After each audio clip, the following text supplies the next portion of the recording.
Hello, welcome back. I'm Tanya, and this is the Soapy Bubble. Today we are on day 2 of our Falling For You soaps. Did you like the first one? Let me know at the end of these what your favorite is. They're stellar. We're doing a discoloration fragrance oil and a neon color to see if we can get the color to stay, but yet the beautiful brown to bloom. Here we go.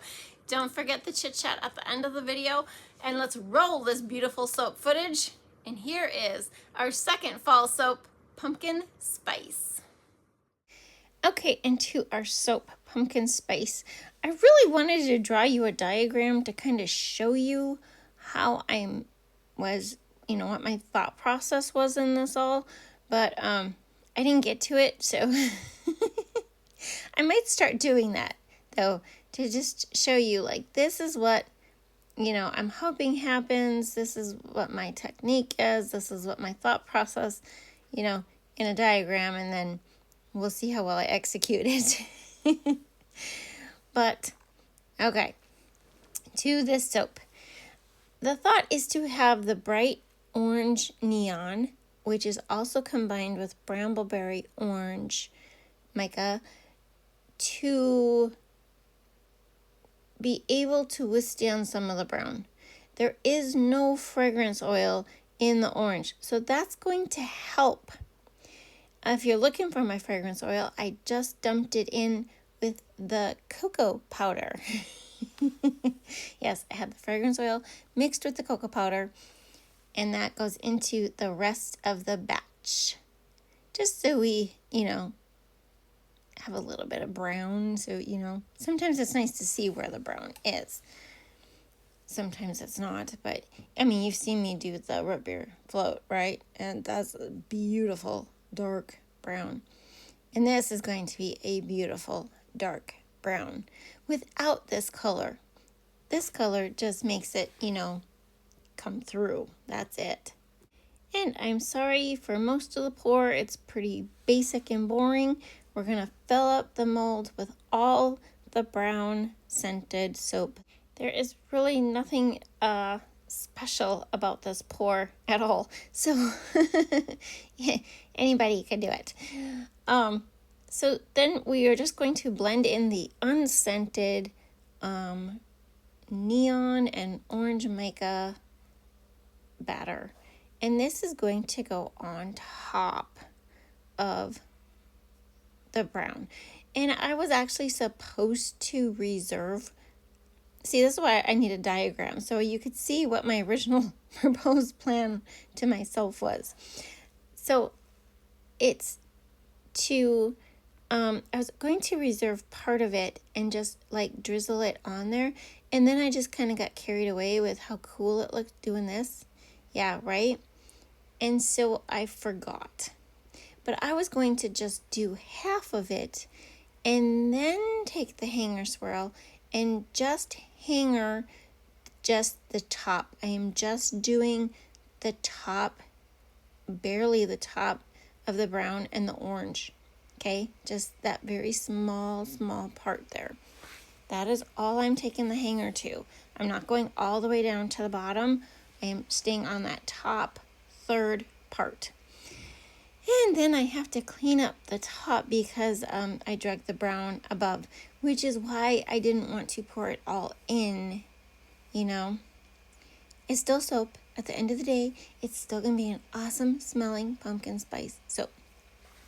However, the neon, which is crazy, isn't setting up as fast as the brown was, which I think the pumpkin spice that I use does have some acceleration notes written about it.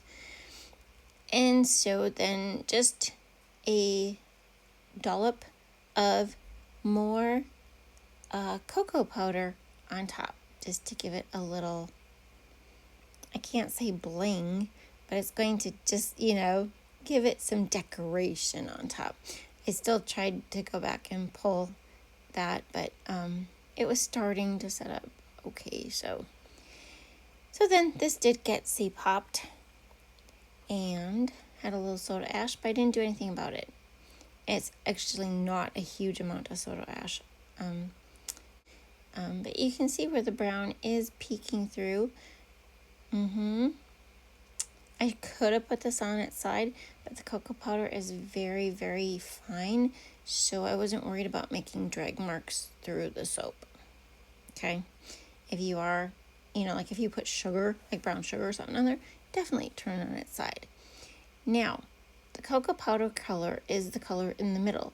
The color that the soap is going to discolor to due to the fragrance oil is the dark line around the outside. Yeah. So that is, and you can see how I just swirled the top part of the soap and nothing on the bottom. It almost could be a pumpkin spice latte, but it's not. It's not. And I know you're like, how can you say that? How can you say that? Because I know what the fragrance notes are. And the fragrance notes are these, which don't make sense for a pumpkin spice latte. Here are the soaps when I just cut them, and here are the beauties when they are totally cured. Absolutely stunning. So I have a story for you. My son and his cousin drove through 3 states away to pick up a boat that my nephew had bought that had been supposedly, when it was original, had went on in the Gulf of Mexico, America, whatever it is now. I can't keep it all straight. It's like, is there Pluto or is there a 9th planet? I don't know. Okay.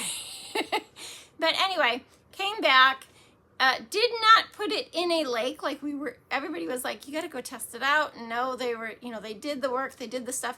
And then they went on this trip. They were going to take it to the big water, what we call the big water in our state, and try it out. And they were going to camp in it for the whole weekend, and they got their other cousin to come with. I think he's a cousin. He's really my cousin, but he's their age.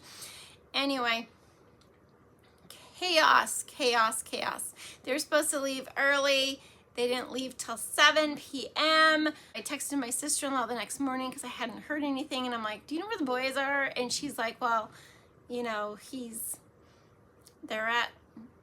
she's pretty sure they're at his dad's house. And I'm like, what? Like, I haven't heard from my son at all. I was PO'd. So anyway, they barely got off the trailer and it started to leak gallons. And I'm just like, so middle of the night, they're driving home. My cousin is driving home on his own. And this is like 2-3 hours away. I can't even tell you how far it is away. And I mean, utter chaos. The whole weekend was like shot. And I know there's more to the story, but I just couldn't get over it. And like the audacity these kids have. I was a chicken, like literally label me and paint me blue chicken as a child. I mean, barely could buy my own, soft drink at the movie theater or my movie ticket, or, freaked out over everything, and then my kids are just like, of course, he is also the child who would not go into the gas station with my debit card while I'm filling gas to get me a coffee, but boy, has he bloomed. And they haven't taken the boat out since, so I got lots of boat stories, like so many boat stories about boats. This one was just too funny not to share. Yeah. And it was so cute because everybody was gone except him and me the rest of the week there. And so he's like, I'm like, what do you want for supper? And he's like, oh, well, I have some spaghetti and sauce and Parmesan cheese that we were going to make on the boat, I'm like, I love spaghetti. So, yeah, we had spaghetti, and he's so cute. He packed bread and lunch meat and a little thing of Miracle Whip, and they had all these paper plates and napkins and stuff like that, which is still on the boat. I did tell him, like, you might want to get it out because, mice. My aunt told me that it was still on the boat because her son told her it was still on the boat. And so I told him it was still on the boat, but it's probably still on the boat. There's a mouse having a heyday with paper plates. I mean, the shenanigans they do. Sometimes they make my mama's heart just cringe. But, oh man, these boys. I will leave you with 3 things today. Be kind, be forgiving, and be you.